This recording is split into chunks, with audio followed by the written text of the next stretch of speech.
Baik, terima kasih Pak Andre yang sudah menjadi host, sudah menjadi moderator ya. Assalamualaikum warahmatullahi wabarakatuh. Waalaikumsalam warahmatullahi wabarakatuh. A'udzu billahi minasyaitonir rajim. Bismillahirrahmanirrahim. Alhamdulillahi rabbil alamin. Allahumma salli ala Muhammad wa ala ali Muhammad. Bapak Ibu, para jamaah mumtaz ya, kultum lewat online dari Masjid Al-Muhajirin yang saya hormati, yang dirahmati Allah Subhanahu wa taala.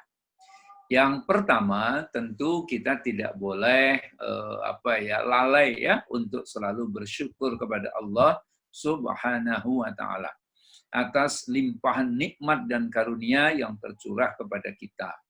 Sholawat beriring salam semoga senantiasa terlimpah tercurah kepada teladan kita, sumber inspirasi sepanjang zaman, Rasulullah Muhammad sallallahu alaihi wasallam. Allahumma sholli ala Muhammad wa ala ali Muhammad. Bapak Ibu jamaah yang saya hormati, yang dirahmati Allah, untuk kali yang kedua kita ketemu, izinkan saya menyampaikan satu renungan buat kita semuanya yang saya beri judul ya, agar tak keliru langkah. Ya, seperti yang sudah saya sampaikan pekan yang lalu, maka saya mohon izin ya untuk menyampaikan kepada Bapak Ibu jamaah ya, salah satu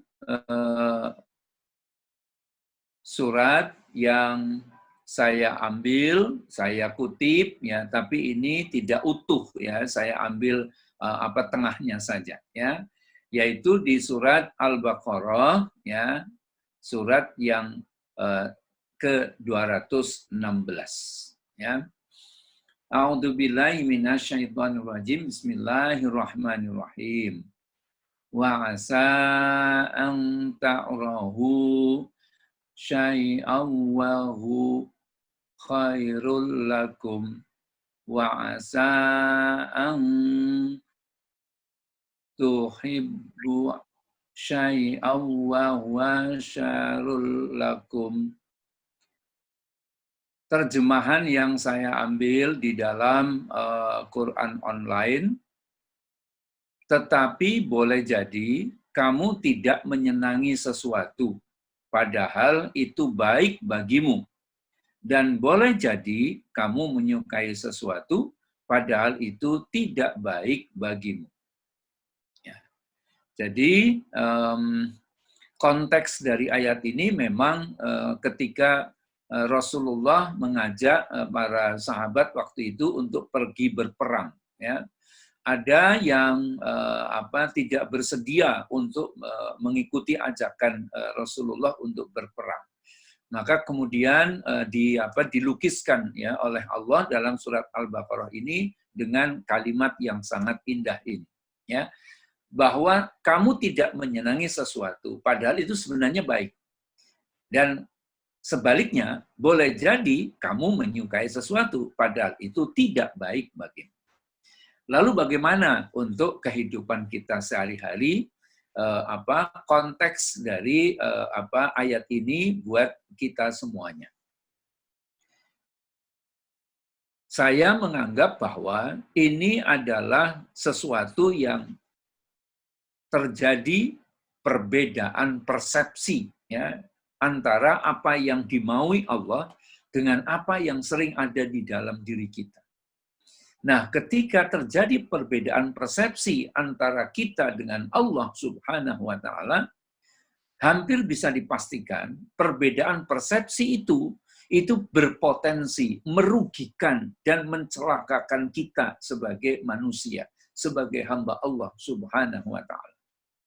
Nah, oleh sebab itulah, Bapak Ibu yang saya hormati, ya saya mohon izin untuk menyampaikan tips lah barangkali gitu ya, bahwa ada 4 aspek ya yang harus kita perhatikan agar tidak keliru langkah.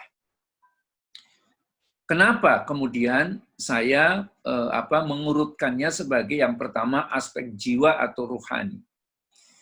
Saya menerjemahkan bahwa penciptaan manusia oleh Allah Subhanahu wa taala, maka makhluknya Allah yang pertama kali diciptakan oleh Allah itu adalah ruh. Ya, jadi jiwa atau ruh itu.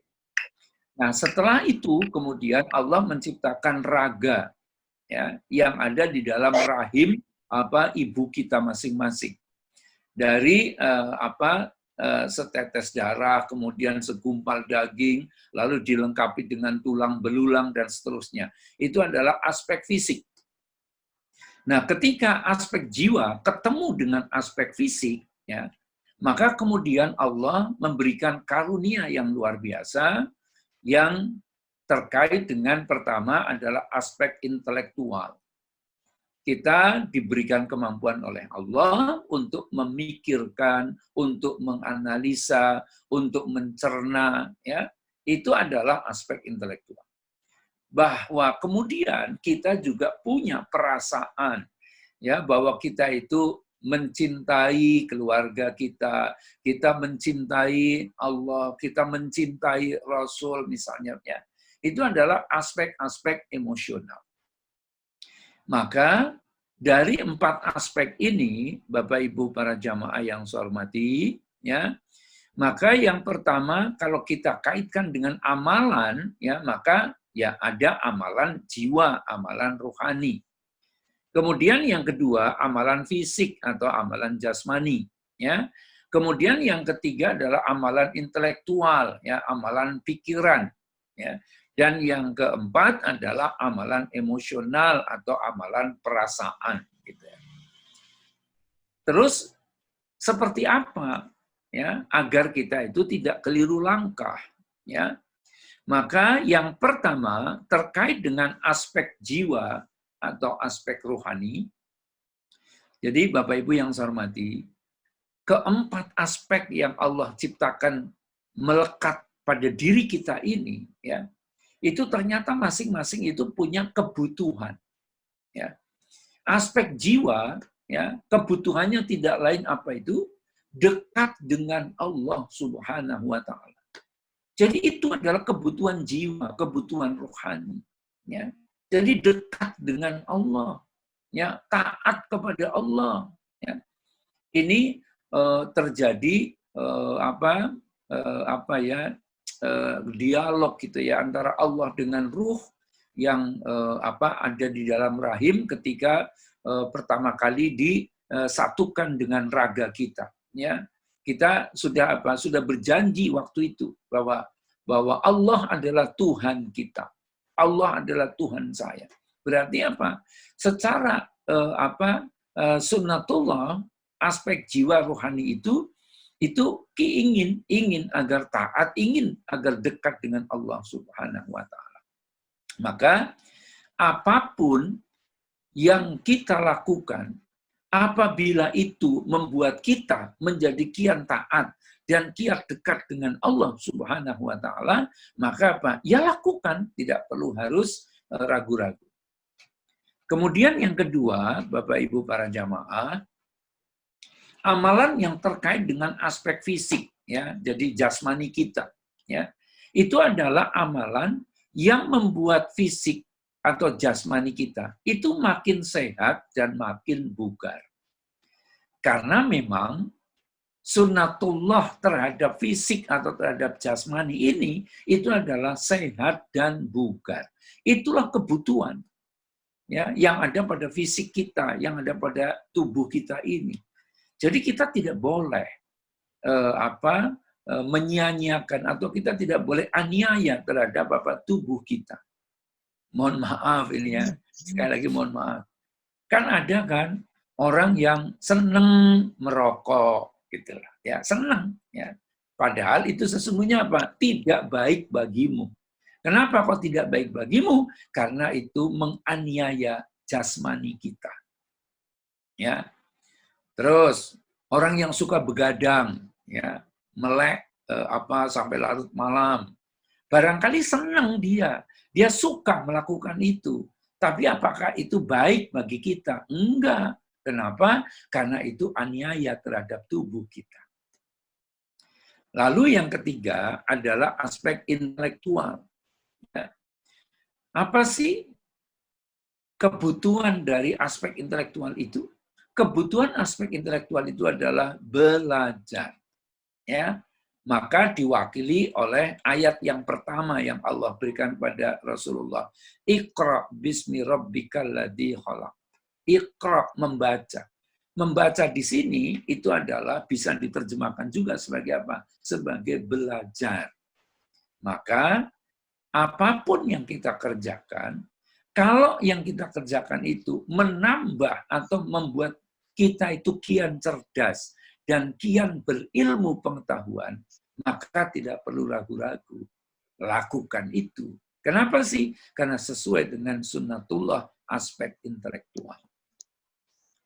Kemudian yang terakhir adalah aspek emosional. Ya. Kalau kita melakukan sesuatu dan sesuatu itu membuat kita kian mencintai kebaikan dan kian mencintai sesama makhluk Allah, pastilah itu sesuatu yang benar, sesuatu yang baik. Kenapa begitu? Karena sunnatullah, kebutuhan emosional manusia tidak lain tidak bukan adalah mencintai. Ya, jadi kalau kemudian kebutuhan ini terganggu, maka muncullah hambatan-hambatan emosional. Muncullah penyakit-penyakit emosional itu. Ya, misalnya apa? Benci, kemudian dendam, dan seterusnya itu. Itu berarti apa? Aspek emosional itu sedang terganggu. Karena apa? Fitrahnya adalah mencintai. Dan tentu saja yang dicintai itu adalah kebaikan. Yang dicintai itu adalah sesuatu yang benar, ya, sesuatu yang ma'ruf. Kemudian kita juga mencintai sesama hamba Allah Subhanahu wa ta'ala. Bapak Ibu para jamaah yang saya hormati, ya,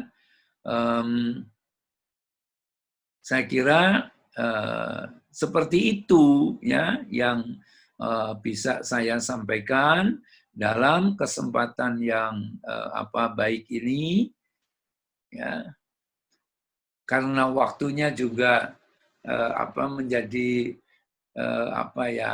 sangat berharga. Setelah ini kita masing-masing harus melaksanakan sholat tarawih di rumah kita masing-masing, ya. Maka waktu yang disediakan oleh takmir kurang lebih 15 menit, ya, saya sudah coba untuk saya maksimalkan, ya, dengan waktu yang ada. Sehingga saya sampaikan ucapan terima kasih, kemudian mohon maaf apabila ada hal yang tidak berkenan, ya, dari apa yang saya sampaikan, ya. Barangkali saya menyampaikannya itu entah terlalu cepat atau seperti apa, ya, mohon maaf, ya. Mudah-mudahan bermanfaat, dan selanjutnya saya kembalikan sepenuhnya kepada Pak Andre sebagai host, sebagai moderator kita. Matur nuwun. Assalamualaikum warahmatullahi wabarakatuh. Waalaikumsalam.